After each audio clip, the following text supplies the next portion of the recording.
네, 세월호 참사 첫날부터 현장에 있었던 실종자 가족들은 사고 발생 후 이틀 동안은 제대로 된 구조 작업이 사실상 없었다고 한결같이 증언하고 있습니다.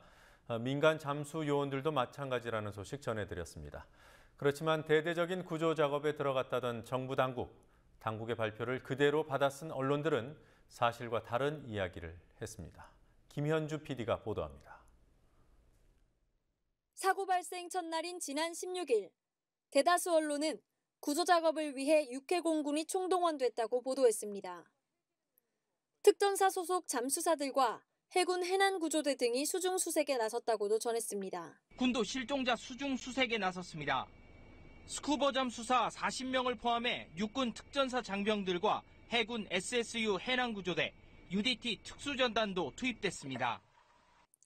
구조당국도 공식 브리핑을 통해 함정 167척, 항공기 29대, 잠수요원 512명을 투입해 구조작업을 벌이고 있다고 발표했습니다. 이는 사실과 다릅니다. 뉴스타파가 입수해 공개한 해양수산부 종합상황실과 해경상황실의 보고서에 따르면 16일 하루 동안 각 30분씩 3번에 걸쳐 해경과 해군 16명이 나눠 수중 수색에 투입한 것으로 돼 있습니다. 그러나 이마저도 사실이 아닙니다. 실종자와 희생자 가족들은 16일, 17일, 사고 다음 날까지 수중 구조 작업이 사실상 없었다고 말합니다. 당시 유속 등을 고려할 때 수십 분 동안 잠수하는 것 자체가 불가능했다는 지적입니다. 그 통 하나에 과연 40분이나 걸려서 내려갈 수가 있는가? 5분에서 10분이에요. 그 통 하나에 산소 용량이요. 전문가 의견도 가족들의 주장에 힘을 실어줍니다. 사고 초기에는 조류가 셌고, 그다음에 거기에 따라서 시야가 없었고, 네. 뭐 자연 환경도 안 좋았고 이런 상태에서는 사실 숨 쉴 양이 충분했어도 네. 가쁘게 쉬게 되고 뭐 이래서 아마 뭐 10분, 길어야 10분 뭐 이렇게 하고 나온 걸로 알고 있습니다. 깊이도 뭐 한 20m 넘었으니까. 물속 시계가 매우 나쁜 상황에서 반드시 필요한 하강줄도 17일 밤부터 설치해 사고 사흘째부터 사용하게 됐습니다. 그 하강줄 설치도 다음 날 4월 17일 밤에서야 그 준비가 이루어졌다고 말씀하셨죠? 예, 맞습니다. 조명탄은 첫날 자정을 넘겨 잠깐 사용됐다가 둘째 날인 17일 밤에는 날이 흐려 아예 사용하지 못했습니다. 해경은 흐린 날에 사용하는 조명탄을 준비하겠다는 약속을 지키지 않았습니다.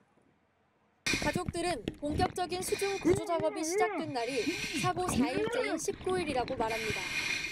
본격적으로 구조 작업이 들어가기 시작한 거는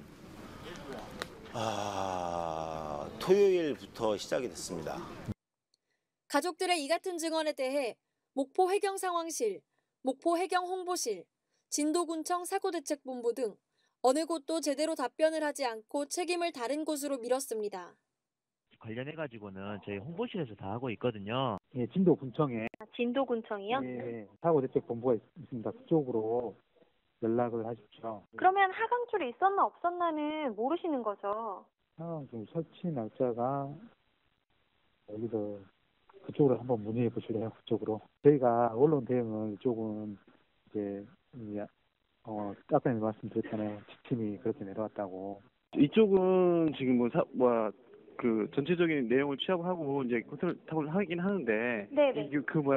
언론 보도 전반적인 부분을 이쪽은 다 하고 있지는 않거든요. 제대로 된 초기 구조가 없었는데도 불구하고 대대적인 구조 작업을 하고 있는 것처럼 발표한 정부와 정부의 발표를 그대로 보도한 언론.